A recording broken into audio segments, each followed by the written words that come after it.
Hey gang, what's up? And hey, happy Halloween and welcome to Talkin Vegas All Day with KA. Glad you could spend Halloween with me.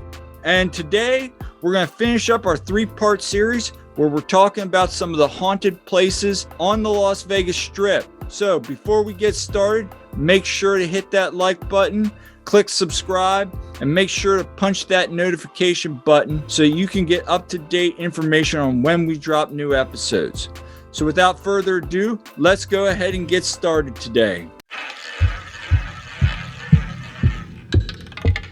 Let's go to Vegas, baby. Let's go tonight. Right now. Let's go to Vegas. We'll stay up all night. Let's go to Vegas. Let's get away. All right, gang. Now, first, we got some really cool stories today. I've selected 2 properties on the Strip that are still standing today. The first one today we'll want to talk about is the Tropicana. Again, one of the old original Strip properties. This place has had some odd events in its time. When I went on hauntedrooms.com, there was a large wooden tiki mask that used to be in the entrance that used to greet visitors on some of the stuff.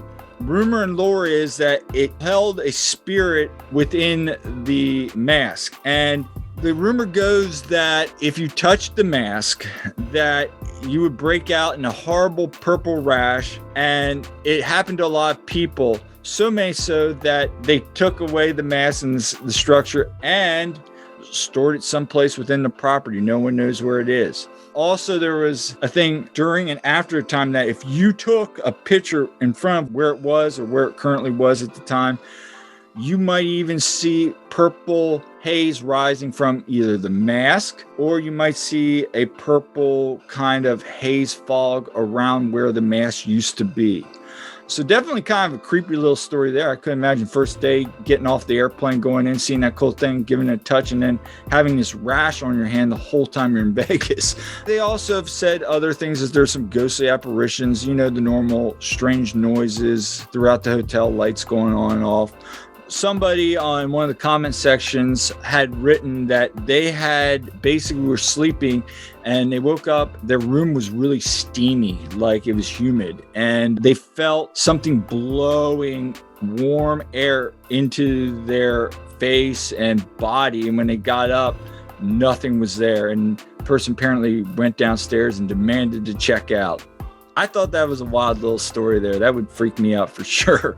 But many times I've stayed at Tropicana, but I've never experienced anything. I could definitely see that though. There's been a lot of crazy things that have happened throughout the years. And of course, when we get to discussing the Tropicana on a future episode, because there's a lot of cool history with this property, we'll certainly touch in on some of the unique and crazy stories that were shared during that time. All right, moving on to our last property of the day, and that's the Mirage, believe it or not. This was built in, I believe, 89 was when it was completed. When the hotel was built, there was a rumor that the wall actually fell on some workers and killing them. And even though no one's working on the property and construction is no longer there, people believe that the ghost of these workers is still there today. Apparently, the bathroom right off the Terry Fator Theater is said to have spirit activity if you happen to be around the area late at night. Rumor has it that the automatic faucets, the sensors just turn on and off in the bathroom by themselves. You can also hear people knocking on the walls, like trying to get out. So that's kind of creepy. And apparently there's a rumor that one of the cleaning ladies would always wear rosary beads because she just did not want to go back there by herself because of the spirits. That's kind of creepy as well. Almost to me, if you have rosary beads, almost sounds like a demonic presence. So something's definitely going on with that property. One of the stories I did find in the comments section, there wasn't a whole lot on this, but that story just about the knocks on the wall creeps me out, because that would creep me out if I just heard these unearthly knocks.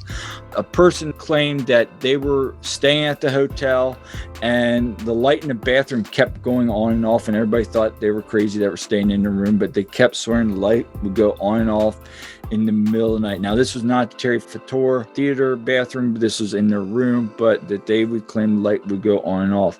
I did see 2 other stories where people said they heard sounds of children running up and down the hallway, kind of like what I experienced at the Bellagio, but when they opened up their rooms to either yell at them or see what was going on, that there was no one in the hallway.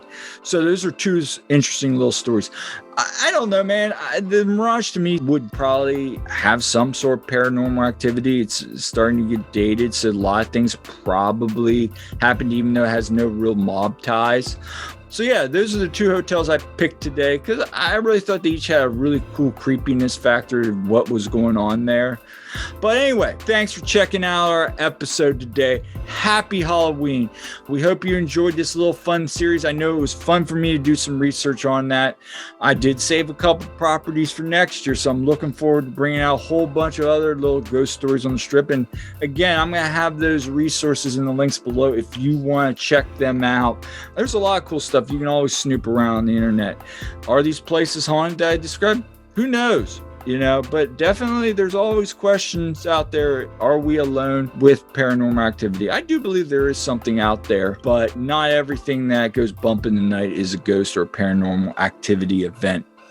But anyway, guys, happy Halloween. Make sure if you're going out today, trick-or-treating or celebrating the event, that you're safe during these times. And we wish you the most happiest of Halloween from all of us here at Talkin Vegas All Day with KA.